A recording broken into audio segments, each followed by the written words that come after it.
Bismillahirrahmanirrahim. Assalamualaikum warahmatullahi wabarakatuh. Waalaikumsalam warahmatullahi Salam Warahmatullahi wabarakatuh. Selamat pagi, Bapak Guru hebat. Salam bahagia dan sehat selalu ya. Luar biasa. Apa kabarnya hari ini? Alhamdulillah, luar biasa. Tetap Semangat. Allahu Akbar. Yes, Yes. Alhamdulillah, alhamdulillah sehat, happy semuanya ya. Pagi hari ini kami ucapkan terima kasih banyak terlebih dahulu kepada Bapak Ibu guru hebat semuanya yang sudah meluangkan waktunya ya pada kesempatan ini. Tentunya kita bersama-sama kembali untuk belajar dan mengupgrade ilmu ya dalam sesi webinar kali ini. Salawat serta salam selalu tercurahkan kepada Nabi Muhammad SAW dan semoga kita semua yang ada di sini mendapat syafaatnya kelak di hari kiamat. Amin ya robbal alamin. Baik, Bapak Ibu guru hebat, perkenalkan. Kalau pepatah bilang itu tak kenal maka tak sayang maka tak cinta.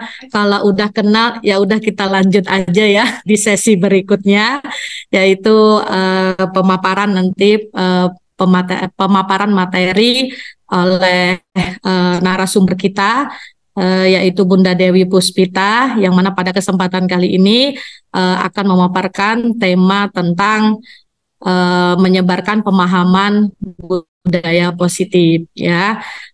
Kita tahu bahwa peran kita sebagai guru sangat luar biasa ya dalam mendidik anak-anak kita. Tentunya hal utama adalah bagaimana kita sebagai guru mempunyai tanggung jawab dalam menciptakan lingkungan sekolah yang positif ya, sehingga dari lingkungan yang positif ini tercipta, maka budaya positif pun itu akan terbentuk.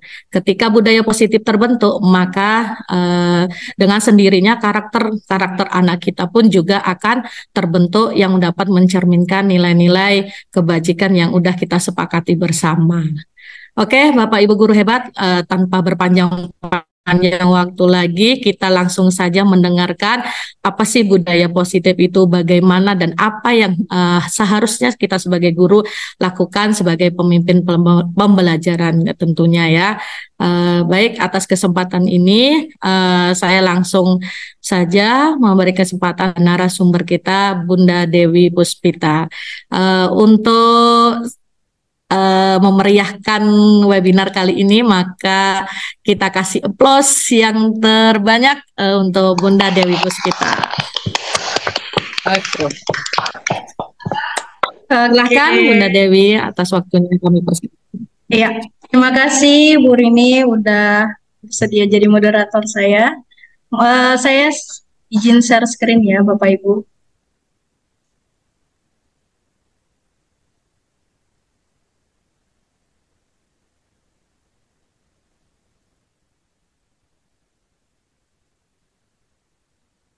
Oke, saya mulai. Assalamualaikum warahmatullahi wabarakatuh. Warahmatullahi wabarakatuh.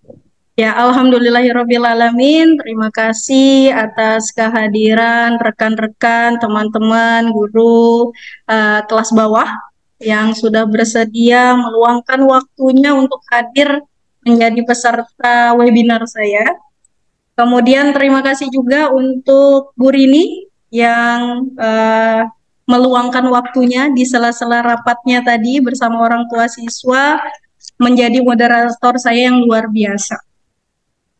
Oke, pada kegiatan webinar kali ini saya akan melaksanakan desiminasi aksi nyata dari modul 1.2 yaitu terkait tentang budaya positif.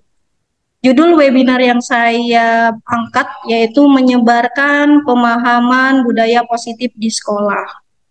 Nah, perlu Bapak Ibu ketahui bahwa selain diseminasi ini merupakan tugas saya sebagai calon guru penggerak, namun pemahaman terkait budaya positif ini juga sangat penting bagi kita sebagai seorang pendidik. Dan harapannya itu dapat diterapkan di ruang kelas maupun sekolah kita tercinta ini. Dan perlu Bapak Ibu juga garis bawahi bahwa saya di sini bukan bermaksud untuk menggurui, tapi di sini saya bertujuan untuk sharing ilmu sedikit yang saya peroleh ketika mengikuti pendidikan guru penggerak. Dan harapannya dengan sedikit ilmu ini kita nanti di akhir bisa sharing-sharing, mungkin saling menguatkan tentang terkait budaya positif yang akan kita terapkan di sekolah. Kemudian saya akan menjelaskan sedikit, mungkin kalau Bapak Ibu udah mengenal saya karena kita udah lama mengajar di sekolah. Ya, jadi selain saya mengajar di sekolah sebagai wali kelas 3 Muslim, kali ini saya mengikuti pendidikan guru penggerak sebagai calon guru penggerak angkatan 9 bersama Bu Rini. Kemudian ada tim saya, Bapak Ibu yang mendampingi saya di guru penggerak, ada Bu Nur Laila sebagai fasilitator, kemudian ada Pak Suprayitna sebagai pengajar praktik saya. Mungkin kalau Pak Yitna, mungkin Bapak Ibu pernah lihat karena ada pendampingan individu di sekolah mendampingi saya. Nah, kali ini untuk materi yang akan saya sampaikan ada 6 bagian. Yang pertama adalah disiplin positif, kemudian ada motivasi perilaku manusia, kemudian ada kebutuhan dasar manusia, ada posisi kontrol guru, keyakinan kelas, dan segitiga restitusi. Nanti ini satu persatu akan kita bahas.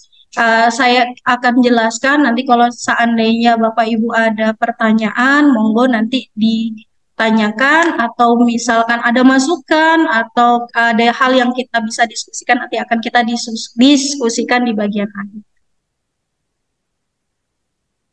Oke, yang pertama yaitu disiplin positif. Apa sih disiplin positif? Disiplin positif adalah suatu pendekatan untuk menerapkan disiplin dari dalam diri anak tanpa hukuman dan hadiah.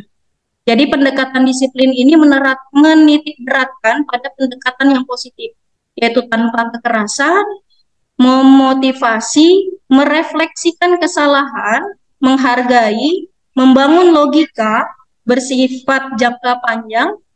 Nah, jadi sebagai seorang guru, kita harus mampu menciptakan anak-anak yang memiliki disiplin diri sehingga mereka bisa berperilaku dengan mengacu pada nilai-nilai kebajikan universal dan memiliki motivasi intrinsik dalam perubahan perilaku ke arah yang lebih baik.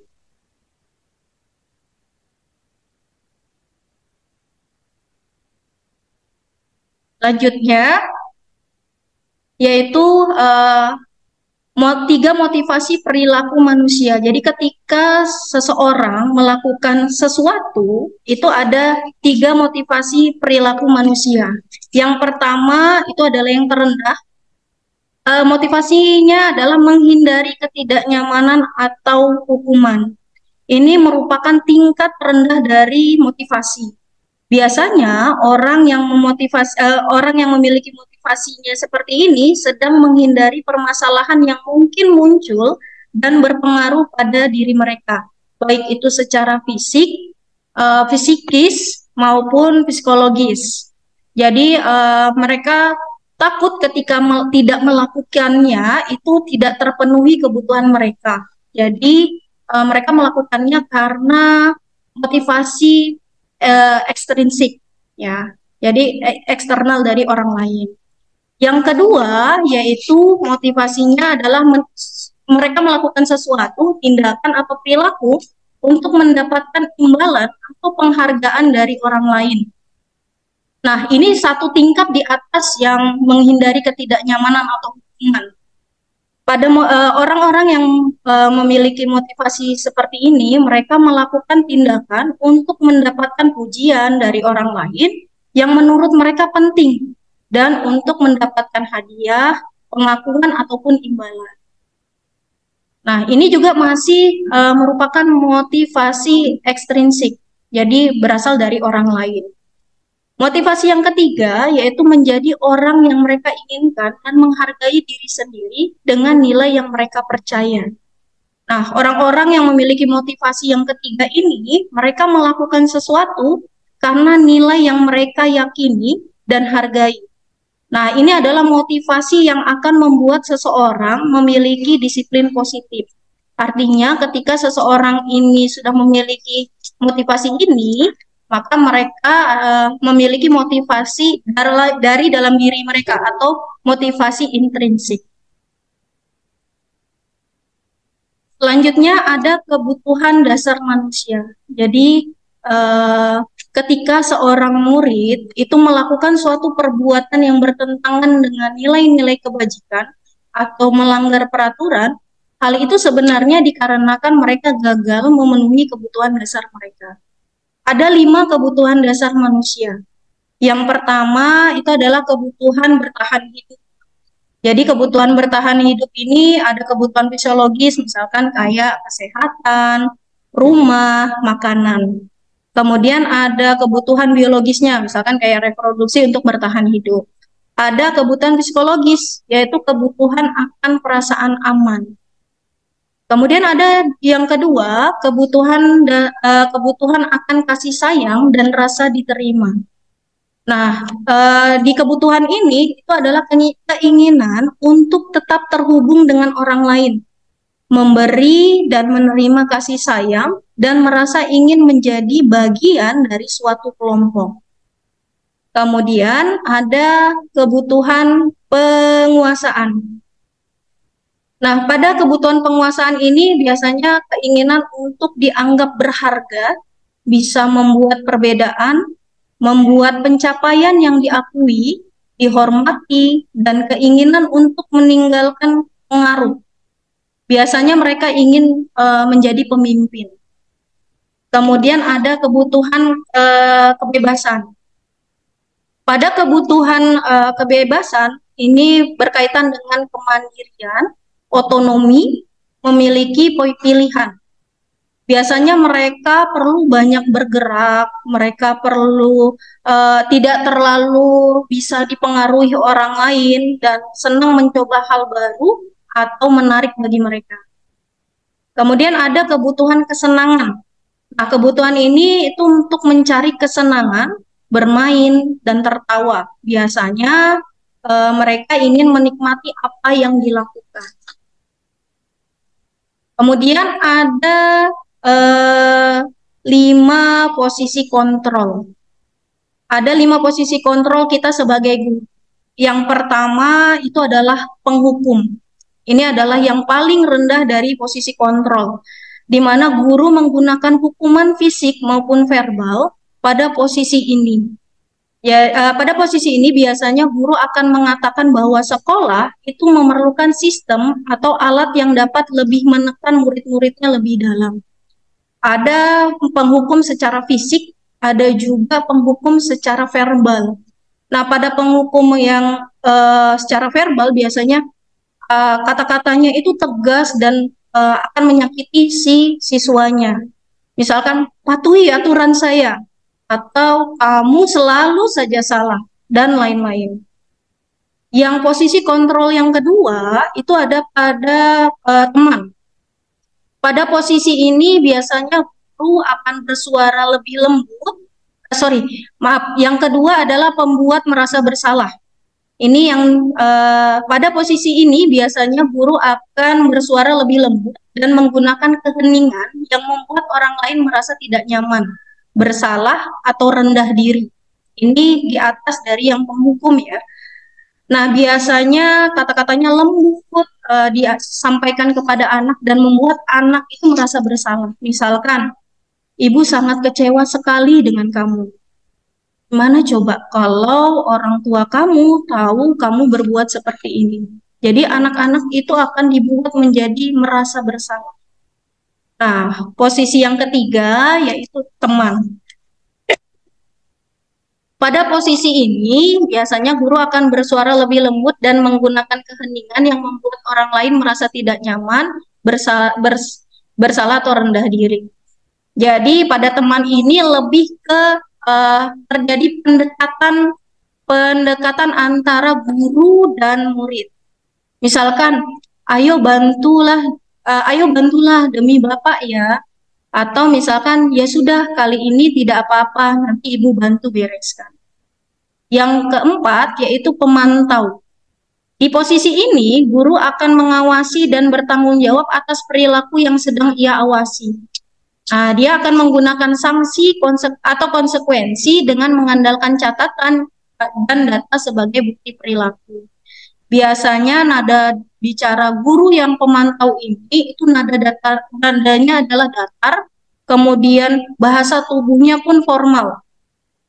Misalkan dia akan menanyakan peraturannya apa, terus apa yang sudah kamu lakukan, sanksi apa atau konsekuensi apa yang akan kamu dapatkan jika kamu melakukan pelanggaran tersebut.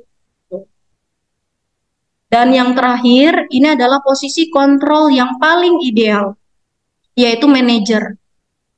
Biasanya guru mempersilahkan murid untuk mempertanggungjawabkan perilakunya, mendukung murid agar menemukan solusi atas permasalahan yang dialaminya, serta menerapkan segitiga restitusi. Nanti kita akan belajar, nanti akan saya jelaskan tentang segitiga restitusi ya Bapak Ibu. Jadi biasanya untuk posisi kontrol manager ini itu lebih kembali ke keyakinan kelas atau yang biasa Bapak Ibu dengar itu adalah kesepakatan kelas.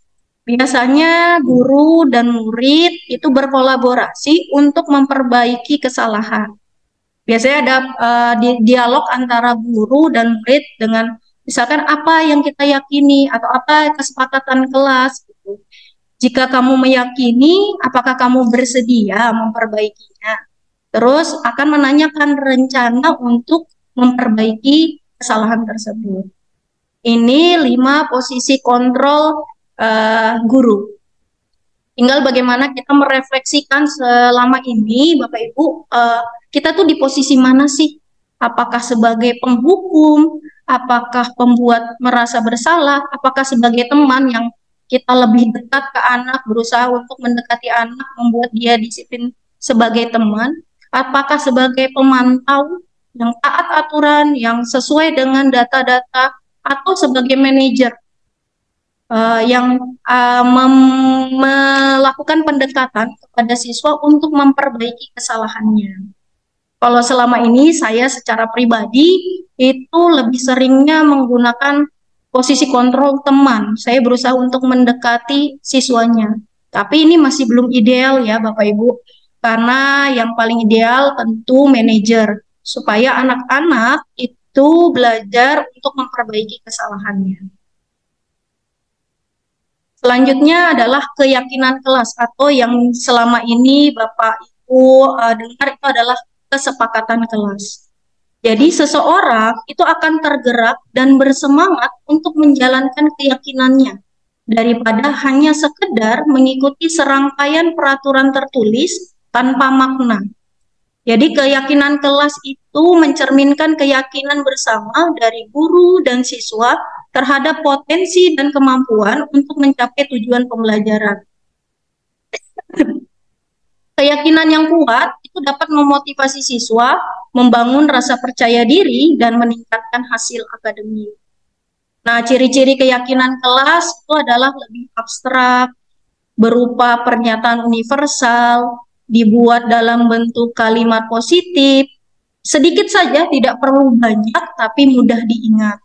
Sesuai dengan kondisi kelas dan sekolah sehingga mudah diterapkan. Jadi setiap kelas tentu keyakinan kelas atau kesepakatan kelasnya berbeda. Kemudian semua warga sekolah atau warga kelas dilibatkan saat membuat keyakinan kelas. Nah, untuk lebih lengkapnya lagi, untuk lebih memahaminya lagi, kali ini kita akan praktek membuat keyakinan kelas. Mohon izin untuk saya share screen. Jadi saya mohon izin Bapak Ibu untuk terlibat langsung. Kita akan buat keyakinan kelas, praktik membuat keyakinan kelas bersama-sama, dan mudah-mudahan nanti Bapak Ibu bisa terapkan di kelas ataupun nanti di tahun ajaran baru, gitu ya, karena ini sudah berjalan. Saya buatkan di Excel. Kalau di dalam kelas bisa buatnya pakai sticky note gitu ya, atau bisa pakai bertanya langsung kepada siswa. Oke, sebentar. Oke, pada tahapan pertama dalam membuat keyakinan kelas itu adalah kita buat 10 saja Bapak Ibu supaya tidak terlalu banyak dan membuang waktu ya. Kita kan lagi praktik saja. Jadi di sini kita akan mencari peraturan-peraturan apa sih yang perlu kita sepakati di bagian pertama ya dalam membuat keyakinan kelas.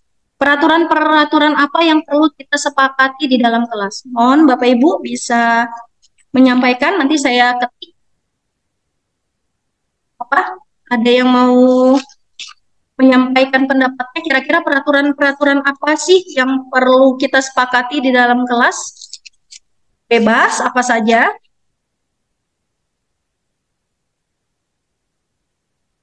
Bu Lulu, peraturan apa di kelas Bu Lulu? Kira-kira satu saja atau dua boleh? Oke, bentar. Untuk aturan di kelas, misalkan ketika pelajaran untuk ketika mau keluar atau mau ke toilet harus meminta izin terlebih dulu. Oke, meminta izin terlebih dahulu ketika ingin keluar kelas gitu ya Bu ya. Oke, ada lagi Bapak Ibu yang lain? Kalau Ibu bilang ada tadi saya mau berdoa. Oke, Bu Bia. Monggo Bu Bia. Ketika keluar kelas, ketika ke kamar mandi, berjalan. Oke, berjalan ketika apa ini ya? Di lorong sih kayaknya bagusnya. Oh, di lorong. Berjalan di lorong kelas. Kalau tidak berlari bahasanya nggak ini ya? Tidak berlari. Oh, boleh, tidak berlari, enggak.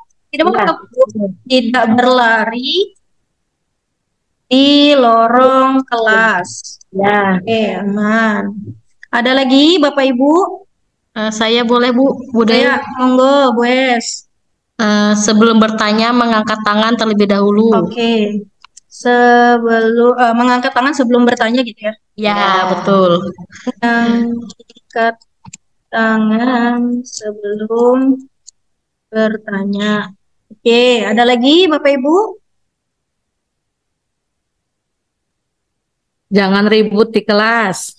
Oke, jangan ribut di kelas. Jangan ribut di kelas. Ada lagi Bapak Ibu? Kita buat 10 deh. Ya, Bu Bia. Menghargai teman ketika mengungkapkan pendapat. Menghargai pendapat teman gitu aja kayaknya ya. Menghargai pendapat teman. Ya. Oke, ada lagi?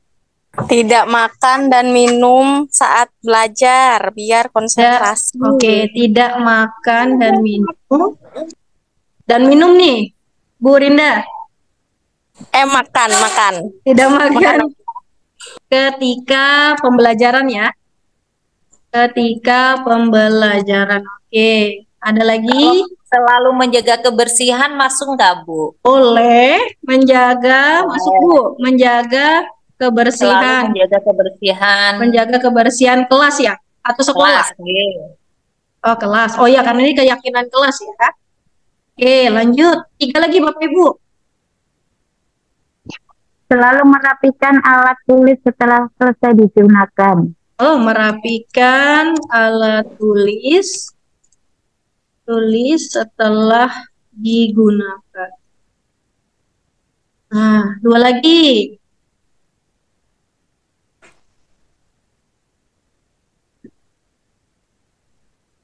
Apa itu? Apa lagi ya Bapak Ibu? 2 lagi. Meminta izin ketika meminjam barang temannya. meminta izin jika meminjam barang temannya. ketika memakai ya, memakai Hmm, atau meminjam ya, meminjam barang Minjam. temannya. barang teman. Satu lagi, Tetap duduk ketika pergantian jam. Tapi Tetap. kalau itu tetap tertib kali ya Bu ya, tertib tetap tertib. ketika pergantian jam pelajaran. Tetap dalam kelas, Bu. Atau tetap di dalam kelas gitu aja ya. Oke, tetap dalam kelas. Tertib dan di dalam kelas gitu aja. Kelas ketika pergantian jam pelajaran. Oke, kita Bapak Ibu, kita buatnya 10 saja dulu supaya tidak terlalu lama. Ini bagian yang pertama, yaitu peraturan-peraturan apa yang perlu kita sepakati di dalam kelas. Sekarang kita masuk ke bagian yang kedua. Bagian yang kedua adalah mengubahnya menjadi kalimat positif. Jadi peraturan yang sudah kita sepakati tadi sebelumnya itu kan masih ada yang positif, ada yang sudah positif, ada yang masih negatif. Nah, ini harus kita ubah menjadi kalimat positif semua supaya bisa diikutin oleh anak-anak. Oke, untuk meminta izin terlebih dahulu ketika ingin keluar kelas sudah positif ya Bapak Ibu ya. Tinggal kita copy saja.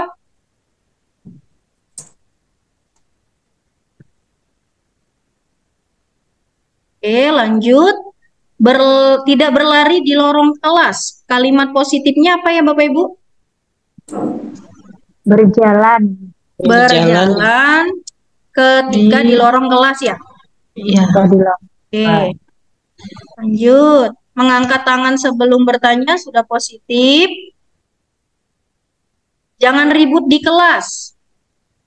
Tetap tenang. Oke, tetap tenang ketika pembelajaran ya, lebih ke pembelajaran ya, pembelajaran di kelas. Ketika pembelajaran aja deh. Kemudian menghargai teman sudah positif. Tidak makan ketika pembelajaran. Kalimat positifnya apa ya? Hanya makan saat istirahat. Oke, hanya makan ketika jam istirahat. Oke, menjaga kebersihan, merapikan, meminta izin, tetap tertib. Ini semua sudah positif. Oke, ini bagian yang kedua ya Bapak Ibu, yaitu membuat kalimat positif, mengubahnya menjadi kalimat positif dari peraturan yang perlu kita sepakati di dalam kelas. Sekarang kita masuk ke bagian yang ketiga. Bagian yang ketiga dari kalimat yang positif tadi, kita cari nilai kebajikan apa atau keyakinan kelas yang seperti apa yang ditunjukkan dari perilaku tersebut. Misalkan meminta izin terlebih dahulu ketika ingin keluar kelas. Nilai kebajikannya apa? Misalkan menghormati, rasa hormat terhadap gurunya. Jadi setiap perilaku bisa jadi nilai kebajikannya tidak cuma satu, tapi bisa juga ada 2, 3 dan seterusnya. Tapi bisa juga ada cuma satu ya. Misalkan menghormati, ya Bapak Ibu, atau rasa hormat kan sama menghormati ya. Kemudian ada lagi nggak nilai kebajikan dari perilaku ya peraturan yang pertama?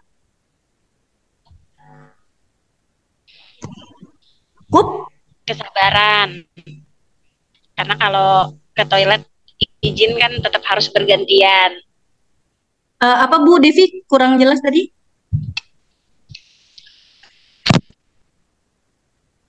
Apa kesabaran? Karena kan kalau ke toilet harus gantian. Apa tadi? Saya nggak tapi dengar. Nggak kedengeran ya? Kresek-kresek. Nggak kedengeran ya? Atau teman yang lain mungkin dengar. Tadi saya kurang jelas. Iya.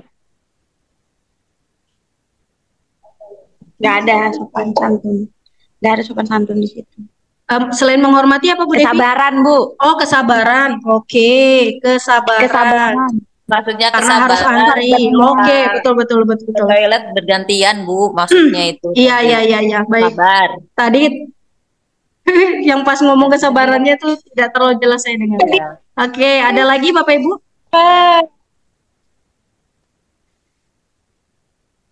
Ada lagi? Oke, yang kalau kita lanjut. Berjalan ketika di lorong Saling kelas. menghargai. Saling menghargai. Betul sekali Bapak Ibu. Saling menghargai. Ini contoh-contohnya ya Bapak Ibu, tapi ada banyak sekali nilai-nilai kebaikan lainnya. Atau nilai kebajikan. Ada banyak Keselamatan nggak? sopan. Keselamatan boleh, keselamatan. Wah, kan ini CGP sendiri jadi tahu ada keselamatan. Iya benar. Keselamatan, betul. Oke. Ada lagi? Mungkin lanjut kita ya Bapak Ibu. Mengangkat tangan sebelum bertanya. Sama seperti nomor 1. Oke, menghormati. Saling menghormati juga bisa ya, menghormati. Kesabaran juga. Kesabaran. Kesabaran. Oke. Lanjut, tetap tenang ketika pembelajaran. Disiplin. Disiplin, Disiplin. Mm-mm. Kedamaian. Kedamaian. Kedamaian. saling menghargai, Saling menghargai.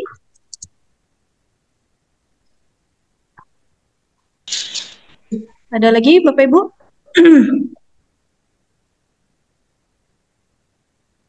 Dah, cukup ya. Menghargai pendapat teman. Ya, saling menghargai tentunya. Saling menghargai.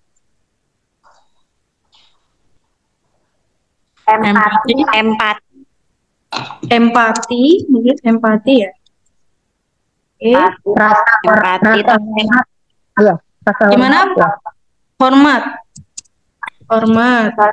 Toleran. Toleransi. Oke. Ada lagi Bapak Ibu? Kreativitas. Kreatif. Kreatif. Oke, kreativitas. Dah. Hanya makan ketika jam istirahat. Rasa hormat.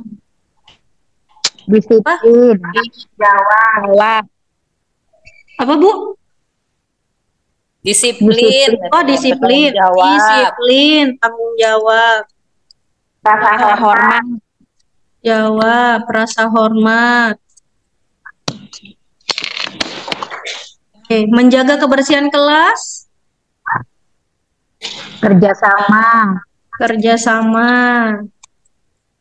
tanggung jawab, Tanggung jawab. apalagi Up.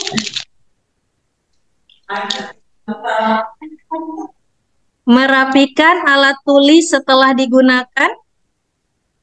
Tanggung jawab. Tanggung jawab. Mandiri. Mandiri.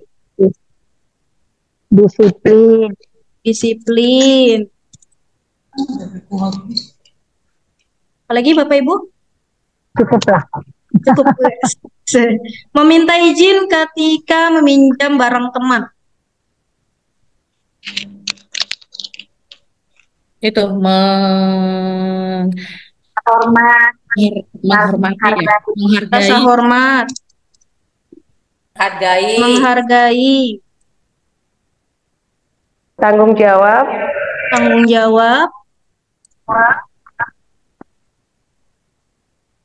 Ada lagi? Oke, lanjut. Terakhir, tetap tertib dan di dalam kelas ketika pergantian jam pelajaran. disiplin, Disiplin. sama terus seling betul sama keselamatan, Disiplin apalagi Bapak Ibu? keselamatan, Keselamatan. Oke. Kita selamat dan bisa kemana-mana. Kedamaian. Kedamaian. Apalagi? Ada lagi?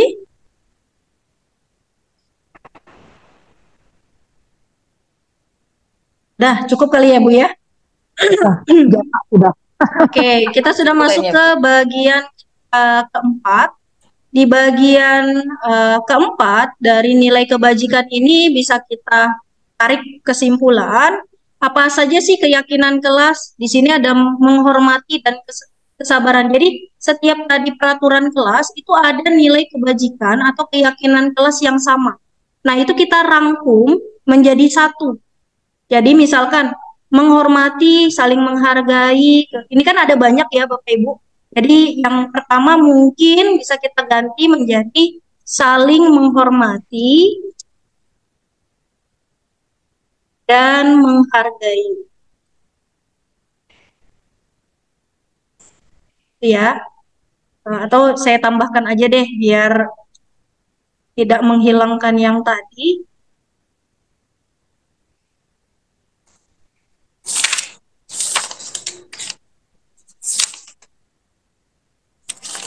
Bentar. Jadi kita rangkumkan keyakinan nilai kebajikan atau keyakinan kelas kita menjadi satu kesatuan. Yang pertama saling menghormati dan menghargai. Apalagi ya? Bertanggung jawab, saling menghormati, kesabaran, bertanggung jawab,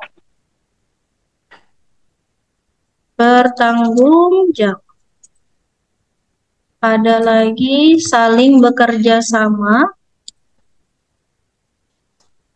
Jadi ini untuk yang dilakukan di kelas ya Bapak Ibu. Kemudian ada kesabaran, ada banyak kesabaran,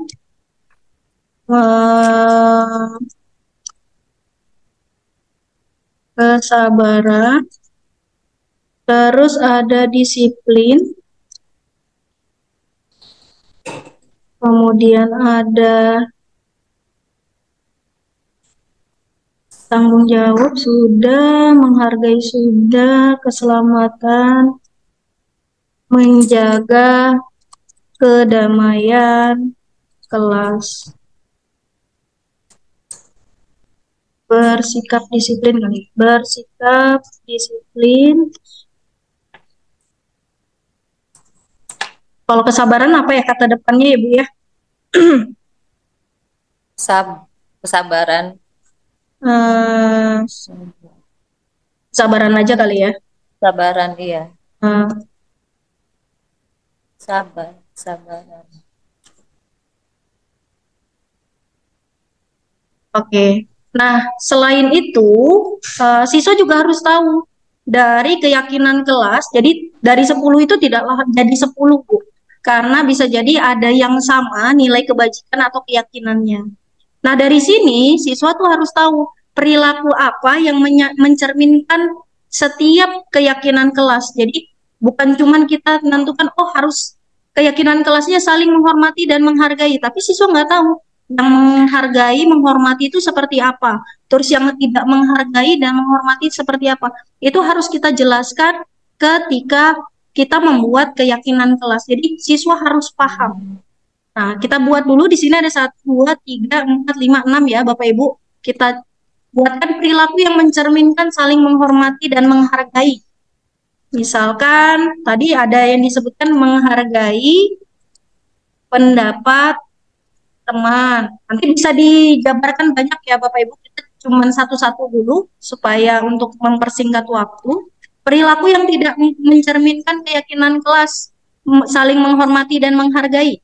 Kira-kira apa Bapak Ibu? Oh, yang tidak. Yang tidak mencerminkan saling menghormati dan menghargai. Menyela pendapat teman. Oke, menyela pendapat teman. Mengejek. Atau mengejek, boleh mengejek teman. Oke, kita lanjut dulu. Bertanggung jawab. Perilaku yang mencerminkan keyakinan kelas bertanggung jawab. Merapikan barang setelah dipakai. Merapikan barang setelah dipakai. Yang tidak mencerminkan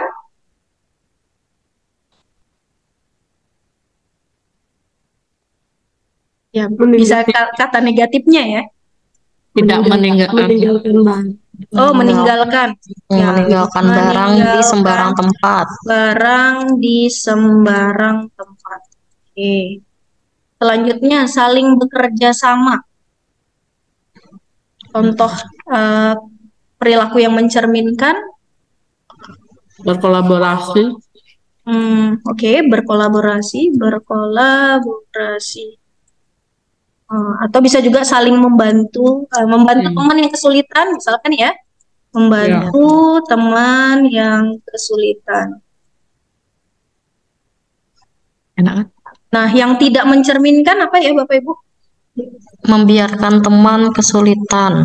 Membiarkan teman kesulitan. Kemudian kesabaran. Contohnya perilaku kesabaran.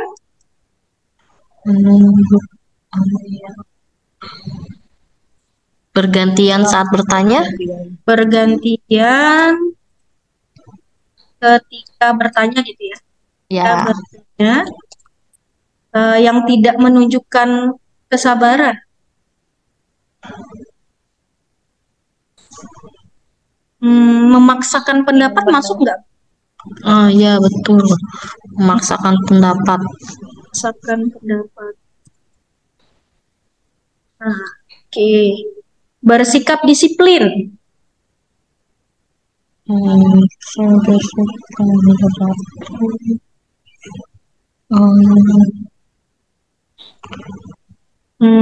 Tenang saat di kelas gitu ya, tertib saat di dalam kelas.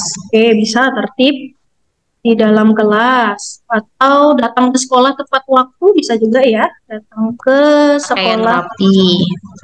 Waktu, berpakaian rapi, berpakaian sesuai jadwal pelajaran, berpakaian sesuai jadwal, ya, sesuai jadwal. Ya, ada lagi Bapak Ibu untuk yang tidak mencerminkan. Terlambat masuk kelas.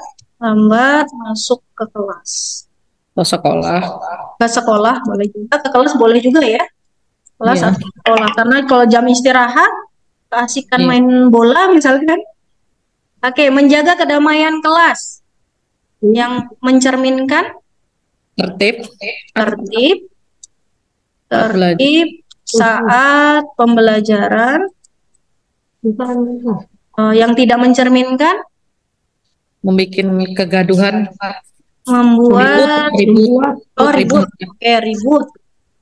ribut di dalam kelas. Nah, jadi selain kita buat keyakinan kelas yang sudah kita sepakati, siswa harus tahu apa saja perilaku yang mencerminkan dan yang tidak mencerminkan. Dan bagian akhir dari membuat keyakinan kelas itu adalah memilah, ya gitu ya Bapak Ibu, memilah yang mana bagian tugas guru dan mana tugas murid. Oke Bapak Ibu, sedikit saya revisi di sini.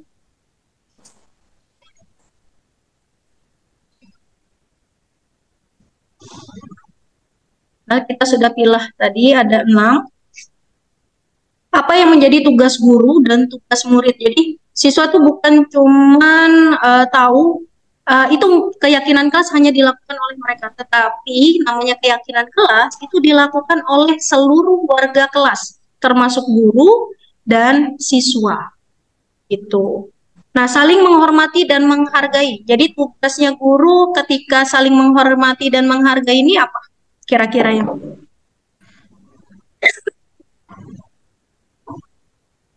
kita buat satu-satu saja. Mengapresiasi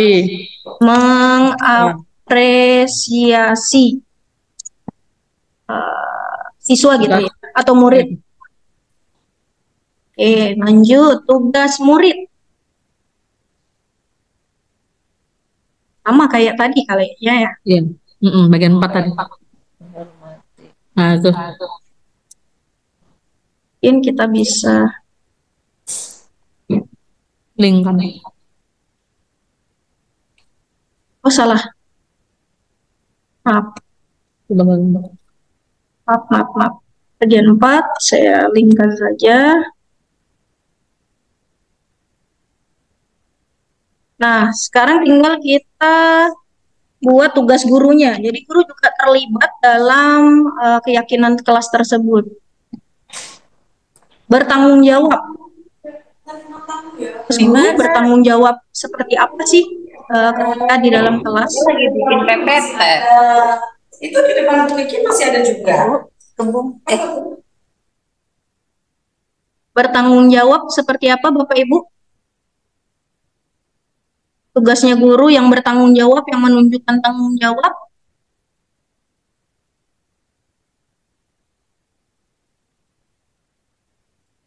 Halo.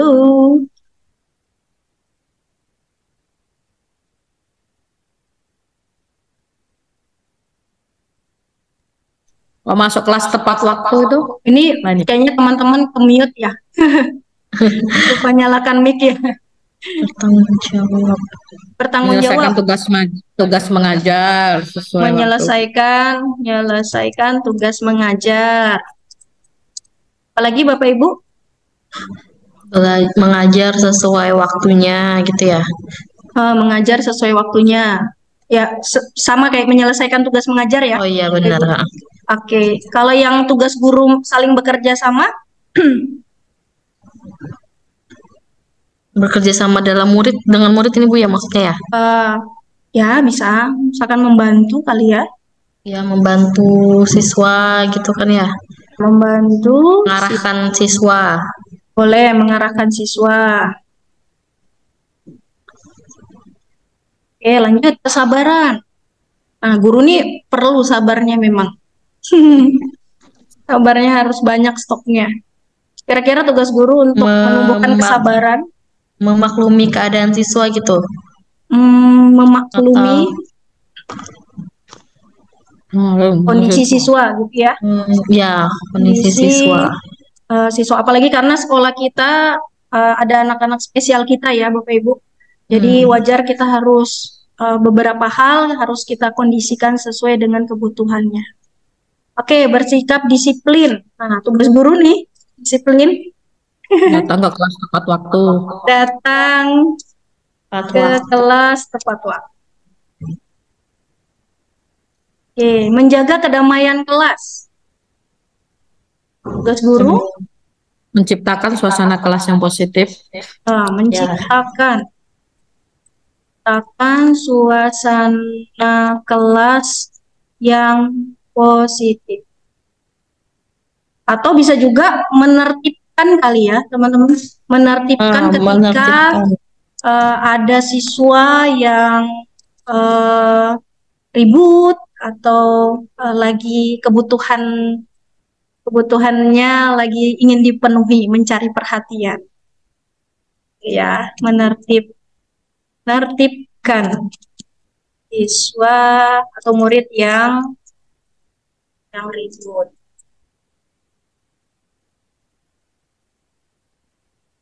Nah, ini Bapak Ibu langkah-langkah dalam praktik membuat keyakinan kelas. Mudah-mudahan setelah ini mungkin kalau sebelumnya kita buat kesepakatan kelas kan sederhana sekali ya. Kita buat, oh sudah kita mau buat peraturan kesepakatan kelasnya seperti apa gitu ya. Tapi ternyata setelah saya mengikuti pendidikan guru penggerak ada langkah-langkahnya. Tidak sembarangan saja membuat gitu ya sesuai dengan maunya kita, tapi ada nilai-nilai kebajikan di setiap poin dari yang kita sepakati bersama murid-murid kita di kelas. Seperti itu Bapak Ibu, nanti jika ada pertanyaan terkait ini nanti kita diskusikan di bagian akhir. Sekarang saya akan lanjutkan sedikit materi saya. Sebentar, saya share screen lanjut. Ini tadi kan keyakinan kelas. Saya akan lanjutkan. Mohon maaf.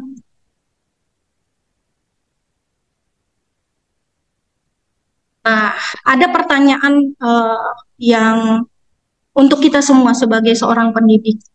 Apa yang kita lakukan jika ada murid di kelas kita melakukan pelanggaran atau kesalahan? Ada yang ingin menyampaikan pendapatnya? Satu atau dua orang? Tanya jawab dulu sebelum saya lanjutkan materi penjelasan saya. Ada yang ingin menjawab? Bapak Ibu, mungkin mic-nya ada yang kelupaan nyalakan mic, ingin menyampaikan pendapat tapi lupa nyalakan mic.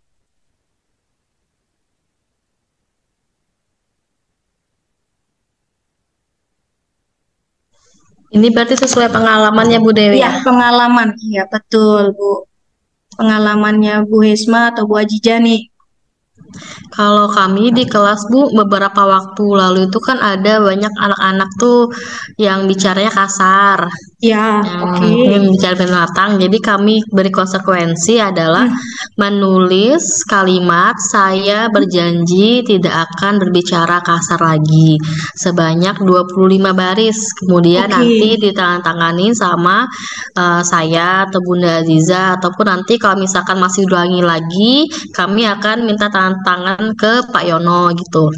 Tapi kalau masih diulangin lagi, nanti kami minta menulis sampai 50 baris dan harus ditandatangani sama orang tua gitu. Dan setelah kami terapkan seperti itu, alhamdulillah tidak ada lagi terdengar kata-kata kasar di kelas 2 Usman gitu. Karena pada takut kalau dilaporin ke orang tuanya gitu. Oke, terima kasih Bu Esma pendapatnya dan sharing ceritanya. Jadi kalau yang saya dengar dari cerita Bu Esma itu berarti yang Bu Esma lakukan adalah konsekuensi, ya gitu ya. Jadi ternyata sebenarnya ada 3 hal yang yang dilakukan guru. Jadi ada 3 jenis guru yang reaksi yang dilakukan guru ketika siswa melakukan pelanggaran atau kesalahan. Yang pertama itu adalah hukuman. Ini mungkin guru-guru ya zaman dulu lah ya, zaman-zaman kita sekolah itu lebih sering melakukannya adalah hukuman. Jadi ini hukuman itu bersifatnya tiba-tiba, tidak terencana. Kemudian hukuman itu bersifatnya satu arah dari pihak guru yang memberikan dan murid hanya menerima suatu hukuman tanpa melalui suatu kesepakatan. Jadi hukumannya misalkan lari keliling lapangan 5 kali, jadi tiba-tiba saja itu hukuman. Kemudian hukuman yang diberikan bisa berupa fisik maupun psikis. Kemudian murid atau anak disakiti oleh suatu perbuatan atau kata-kata. Nah, yang kedua itu adalah guru memberikan konsekuensi. Konsekuensi seperti yang Bu Hesma tadi sampaikan, ceritakan, adalah sudah terencana dan sudah disepakati sebelumnya. Nah, bentuk-bentuk konsekuensi itu dibuat oleh pihak guru atau sekolah dan murid sudah mengetahui sebelumnya konsekuensi tersebut bila mereka melakukan pelanggaran. Kemudian yang ketiga, murid tetap dibuat tidak nyaman tapi hanya dalam jangka waktu pendek. Dan yang ketiga, ini adalah restitusi. Dan istilah ini baru saya pelajari ketika di pendidikan guru penggerak ini, yaitu restitusi itu adalah undangan untuk mengadakan restitusi dan dibuat oleh murid. Fokusnya pada pemecahan masalah. Kemudian guru bertugas untuk menguatkan murid dalam jangka waktu panjang dengan menyebutkan keyakinan kelas. Jadi pentingnya untuk membuat keyakinan kelas supaya ketika siswa melakukan pelanggaran, dia bisa mengingat kembali keyakinan kelas yang sudah disepakati bersama. Kemudian membimbing kerangka acuan berpikir restitusi murid. Nah, selanjutnya saya akan menjelaskan apa sih restitusi.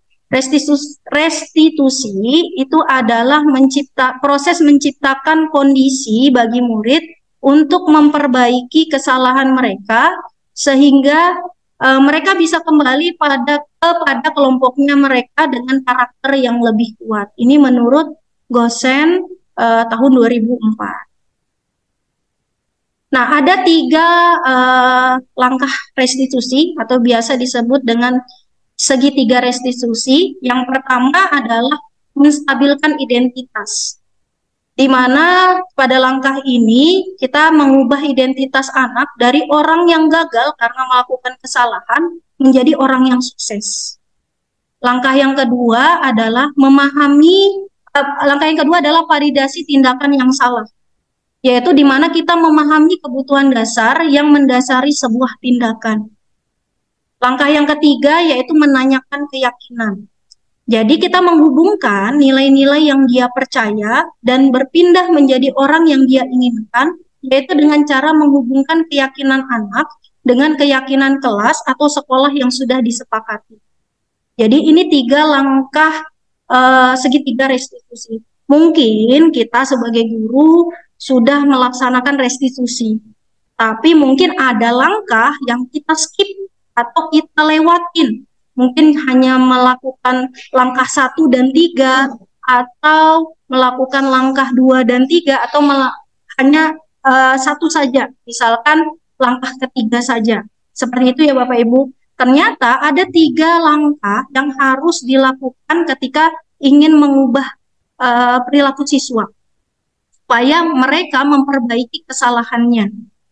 Nah, kalau dulu, ini sedikit cerita juga, kalau dulu saya bisa dibilang jarang sekali memvalidasi tindakan salah siswa. Artinya, saya itu jarang membenarkan, ketika siswa melakukan kesalahan, saya tidak membenarkan kesalahan siswa tersebut. Ternyata itu kurang tepat. Artinya kita tetap bisa memvalidasi bahwa tindakan mereka itu benar. Tapi, ada tapinya, ada lanjutannya, bahwa ada tindakan yang lebih baik dari yang mereka lakukan. Jadi, validasi tindakan yang salah mungkin ketika dulu saya hampir bisa dibilang jarang melakukannya. Seperti itu ya, Bapak Ibu. Kemudian saya ada contoh.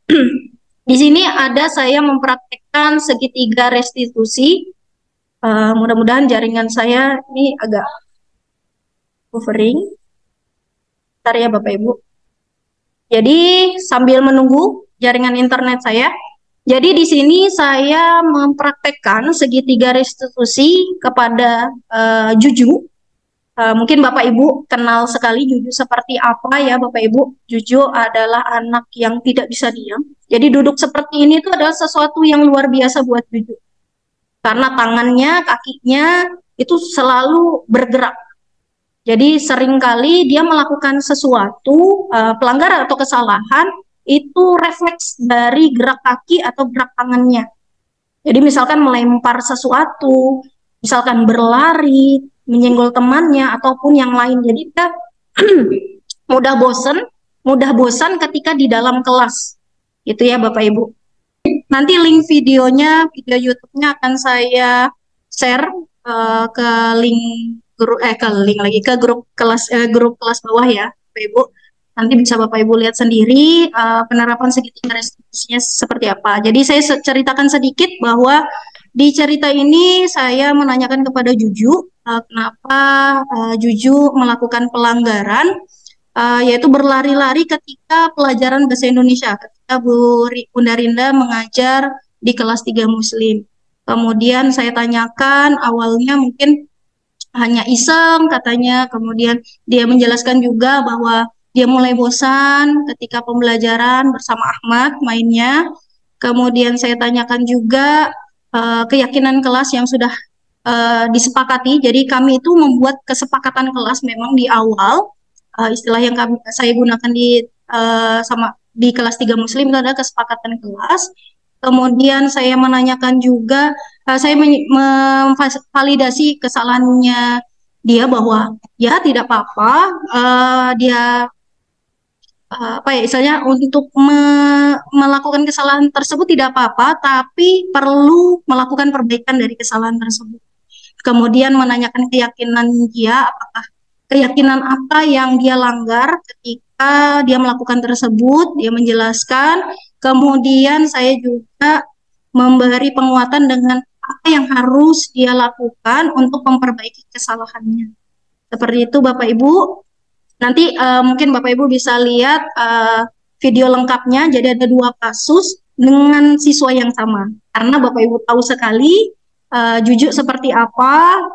Karena kenapa saya memilih Juju, karena mungkin di antara semua siswa saya, Juju adalah anak yang sangat aktif sehingga ada seringkali melakukan pelanggaran-pelanggaran yang dia lakukan. Dan ketika saya melakukan segitiga restitusi, ada sebelumnya juga dia melakukan kesalahan atau pelanggaran, saya lakukan segitiga restitusi tapi tidak saya dokumentasikan karena hanya untuk sebagai bahan belajar saya menggunakan segitiga restitusi. Mungkin dari segitiga restitusi itu restitusi itu membantu murid untuk menjadi lebih memiliki tujuan, disiplin positif, dan memulihkan dirinya setelah berbuat salah. Jadi restitusi itu bukan untuk menebus kesalahan, namun belajar dari kesalahan. Jadi artinya restitusi itu tidak menghukum sesuatu yang tidak sesuai dengan pelanggaran yang dilakukan, tapi bagaimana siswa memperbaiki kesalahannya dari pelanggaran yang dilakukan. Nah, kesimpulannya, budaya positif bukan hanya menjadi konsep, tetapi menjadi prinsip utama yang akan menggerakkan perubahan menuju sistem pendidikan yang lebih inklusif, bermakna, dan sesuai dengan idealisme pendidikan nasional. Kita sebagai pendidik memiliki peran strategis dalam membentuk budaya positif, memotivasi siswa untuk tumbuh menjadi individu yang berkarakter, dan mendorong mereka untuk mencapai potensi terbaiknya. Mungkin itu saja penjelasan atau penyampaian materi saya pada diseminasi kali ini. Saya kembalikan kepada moderator, Bundarini. Kamu wajib perwakilan kami. Baik, terima kasih narasumber kita hari ini, Bunda Dewi Puspita. Beri tepuk tangan dulu atas pemaparan materinya hari ini. Oke, baik, untuk sesi selanjutnya pertanyaan ya, kita buka dulu 2 pertanyaan. Mungkin dari teman-teman ada yang ingin bertanya atau memberi masukan atau sekedar berbagi pengalaman nih setelah mendengarkan pemaparan dari Bunda Dewi.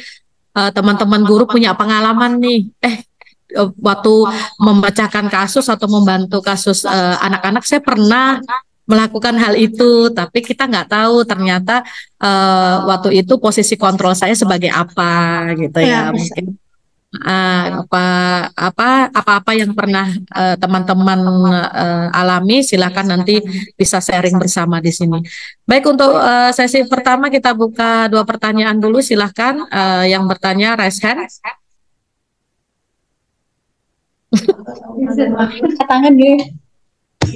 Rasanya Bu Husnul langsung angkat tangannya. Oke, Bu Rin mau nanya ke Bu Dewi ya? Iya, silakan. Oke, Bu Dewi mau nanya, tadi tuh membahas tentang mendisiplinkan anak. Nah, kan ada istilah reward sama konsekuensi. Nah, dari tadi itu saya itu pada saat Bu Dewi menjelaskan tuh tentang hukuman, konsekuensi sama restitusi ya tadi itu ya. Nah, menurut Ibu, apakah reward atau penghargaan itu efektif sih untuk mendisiplinkan anak? Itu aja Bu Dew. Oke, terima kasih Bunda Husnul. Oke, pertanyaan kedua, silakan dari teman-teman atau ada yang ingin bertanya terkait pemaparan tadi ya, mungkin hal-hal yang seperti masih baru diketahui tentang restitusi apa sih. Jadi tidak ada miskonsepsi ya tentang restitusi atau posisi kontrol guru gitu ya. Jadi ada perbedaan di keduanya gitu ya. Silahkan Bapak Ibu, jika tidak nanti kita langsung menjawab di pertanyaannya Bunda Husnul ya. Ada yang bertanya? Oh, Bu Salbia Resne. Oke, Bu Salbia. Oke, Assalamualaikum.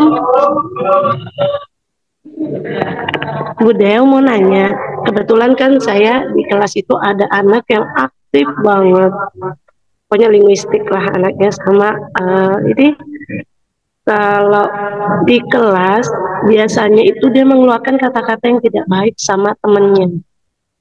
Nah, ketika itu saya memberi bukan hukuman sih, konsekuensi.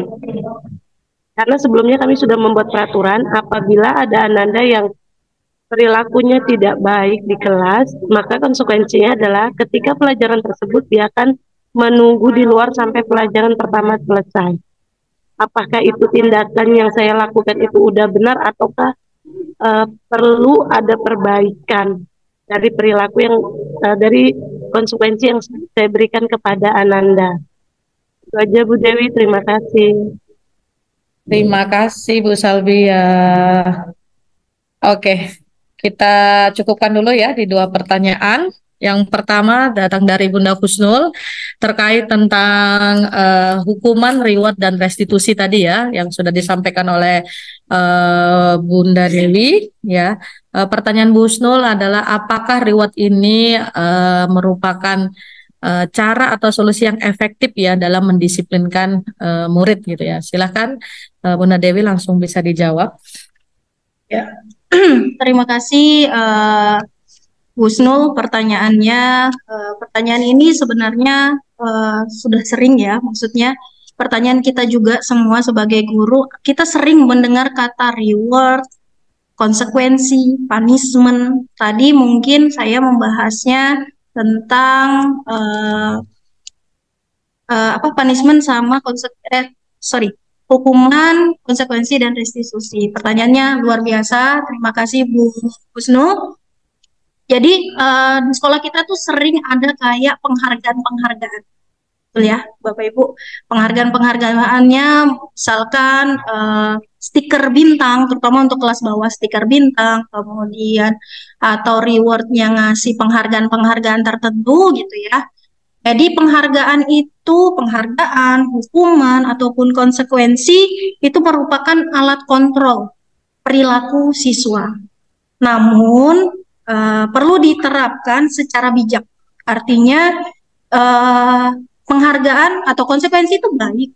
Tujuannya untuk mendisiplinkan betul. Tetapi ada cara atau digunakan secara bijak. Termasuk penghargaan itu sendiri. Jadi penghargaan itu efektif saat digunakan dengan tepat. Artinya kalau dia berlebihan itu akan menghilangkan motivasi intrinsik siswa. Dan ketika itu dilakukan ada beberapa dampak yang mungkin bisa ditimbulkan dari pemberian penghargaan. Jadi ini juga sesuatu hal baru yang saya pelajari dari guru penggerak. Ternyata penghargaan jika dilakukan secara berlebihan itu ada timbul dampak-dampak tertentu. Nah, sedikit sedikit yang saya ingat terkait dampak yang ditimbulkan dari penghargaan yang dilakukan secara kurang tepat lah, istilahnya seperti itu. Yang pertama itu adalah ketika seorang anak mengharapkan suatu penghargaan dan ternyata dia tidak mendapatkan penghargaan tersebut, itu akan menimbulkan rasa kecewa dan berkecil hati lah gitu ya. Serta ada kemungkinan lain kali dia nggak akan melakukannya kembali gitu. Jadi dia tidak akan melakukan kebaikan-kebaikan atau tidak akan melakukan sesuatu yang sudah disepakati seperti itu. Kemudian yang kedua juga ada penghargaan itu menimbulkan persaingan. Jadi tanpa kita sadari penghargaan ada persaingan di dalamnya.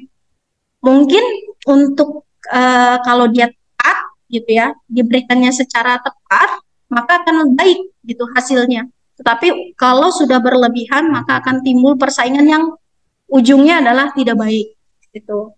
Kemudian ada juga bagi mereka yang tidak memiliki kesempatan, jadi ngerasa ini tidak punya kesempatan untuk mendapatkan penghargaan, maka dia tidak akan melakukan disiplin positif. Jadi penghargaan itu jika efektif, maksudnya ya, efektif jika dilakukan secara tepat. Itu kurang lebihnya seperti itu, Bu Husnul. Ada yang mau Gimana, Bu ditambahkan, Husnul? Bu, tanggapannya?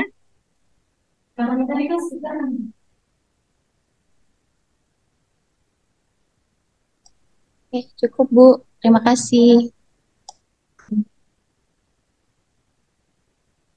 Baik, berarti dari pertanyaannya Bu Husnu bisa diambil ya kesimpulannya bahwa pemberian reward itu juga perlu ya, efektif juga untuk diberikan kepada anak sebagai motivasi ya, motivasi terhadap anak itu sendiri. Hanya saja dalam pemberiannya mungkin kita dapat memilah dan mengukur ya saja seperti apa, maksudnya mengukur sebanyak atau di beberapa hal tuh kita harus bijak juga dalam pemberian reward gitu ya, agar apa, agar anak-anak itu dalam melakukan sesuatu kan tidak ketergantungan gitu ya akhirnya kepada reward itu. Baik, untuk pertanyaan kedua langsung saja dari Bunda Biah tadi ya, terkait cerita nih kasus dari kelasnya sendiri ya. Si anak itu sangat aktif dan akhirnya mengeluarkan kata-kata yang tidak baik. Bunda Biah selaku wali kelas mempunyai konsekuensi tersendiri ya untuk mendisiplinkan si anak. Nah, pertanyaannya adalah apakah konsekuensi yang telah diterapkan oleh Bunda Biah ini terhadap anak tersebut itu sudah baik atau perlu perbaikan gitu ya. Hal ini nanti bisa kita diskusikan bersama ya, atau pengalaman teman-teman juga bagaimana melihat dari kasus Bunda Biah itu sendiri. Baik, silakan Bunda Dewi bisa dijawab dari pertanyaannya Bunda Biah. Ya, terima kasih Bu Biah pertanyaannya. Pertanyaan ini sebenarnya sering kali kita temui di kelas-kelas, di ruang-ruang kelas kita masing-masing lah ya. Entah itu celetukan anak yang kata-katanya kurang baik, atau karena kurang baiknya ini kata-katanya mungkin bukan belajar atau mungkin bukan dia peroleh di sekolah, tapi mungkin dari sosial media.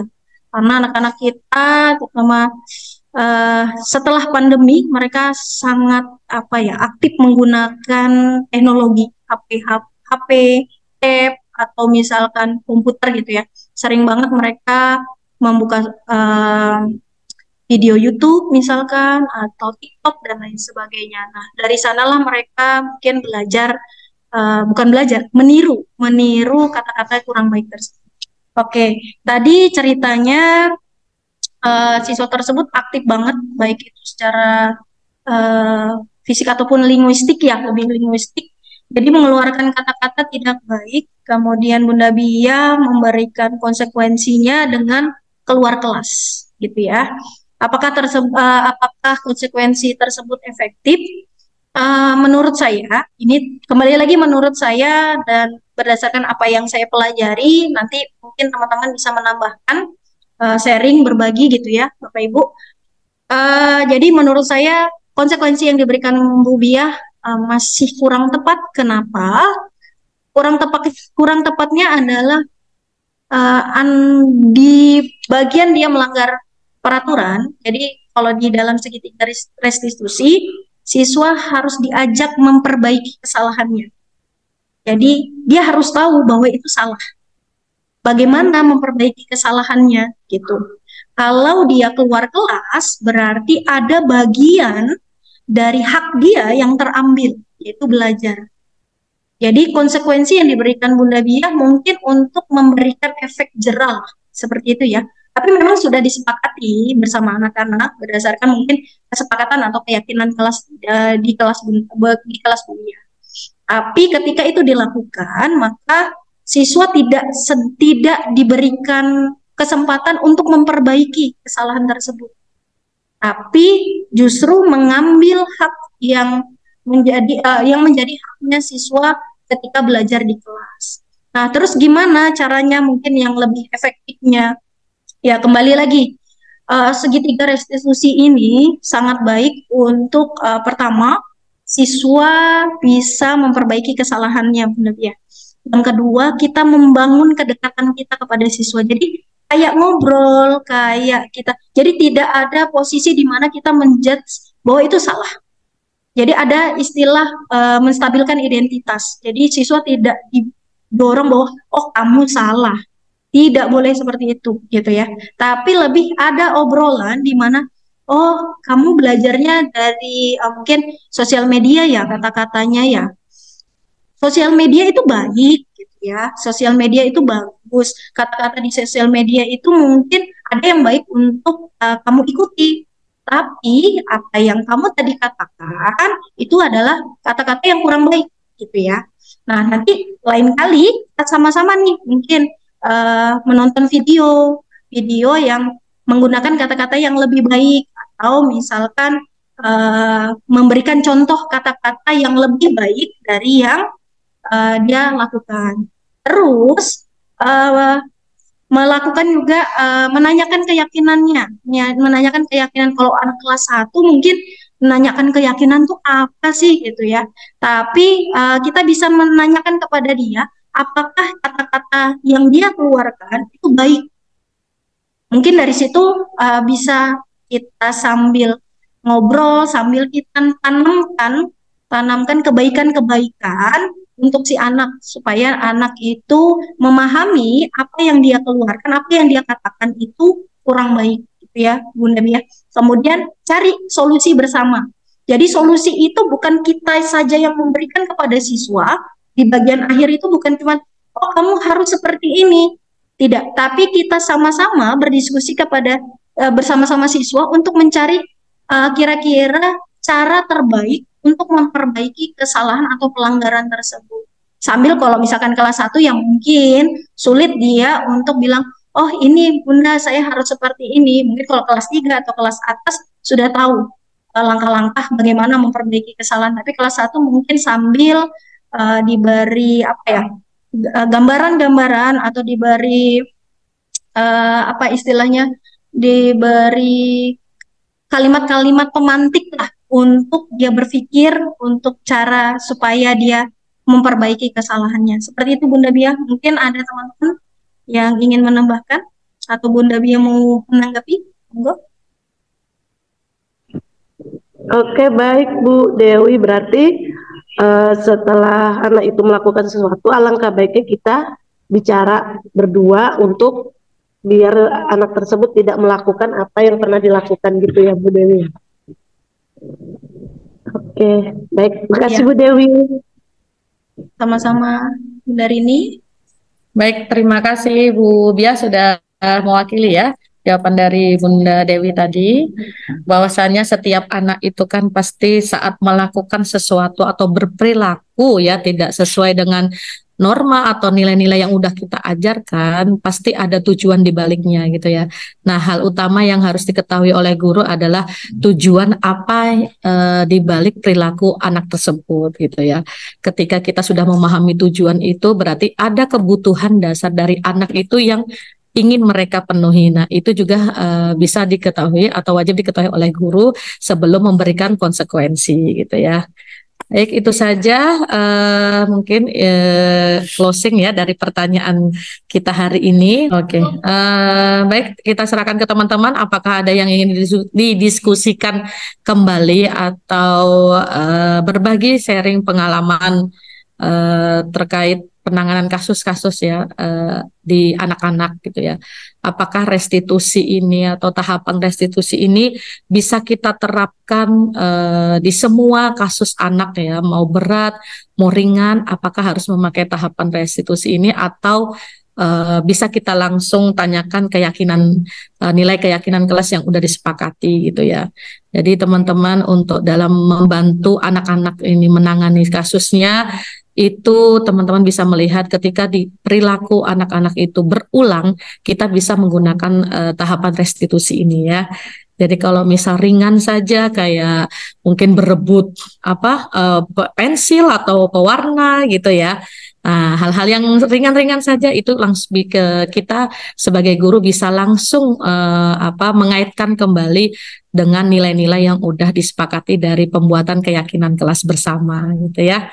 Teman-teman ya, oke, kita rasa tidak ada lagi yang ingin ditanyakan oleh teman-teman. Kita cukupkan sampai pada kesempatan ini kita langsung tutup saja ya, Bunda Dewi ya. Oke, terima kasih Bapak Ibu guru hebat sudah berkenan waktunya ya untuk belajar bersama mengupgrade ilmu lagi. Semoga dengan desiminasi ini kita kembali merefleksikan diri ya, yang utama adalah merefleksikan diri apakah apa namanya yang telah kita buat untuk anak-anak itu sudah benar atau belum gitu ya. Kita bisa dapat memperbaiki lagi gitu ya. Bahwasanya yang utama adalah bagaimana kita memberikan pelayanan itu keberpihakan kepada anak gitu ya. Bagaimana anak terlibat langsung gitu ya dalam menangani kasus yang dialaminya sendiri. Oke, itu saja teman-teman kegiatan webinar kita pada pagi hari ini. Semoga dari kegiatan ini bisa diambil manfaat dan kebaikannya. Saya langsung tutup saja, tapi sebelum itu bisa foto bersama ya, Bunda Dewi, bisa di on-kan kamera dulu ya. Oke, bisa lihat wajah-wajahnya. Ya, kita foto bersama dulu. Bu Dewi bisa di SS ya. Oke. 1, 2, 3. Gaya bebas, kurang bebas. 1, 2, 3. Oke, terima kasih. Terima kasih Bapak Ibu guru hebat atas sharingnya hari ini. Semangat terus untuk memberikan pelayanan pendidikan kepada anak. Sehat selalu dan salam bahagia. Akhirul kalam, kami tutup. Wassalamualaikum warahmatullahi wabarakatuh. Waalaikumsalam warahmatullahi wabarakatuh. Terima kasih.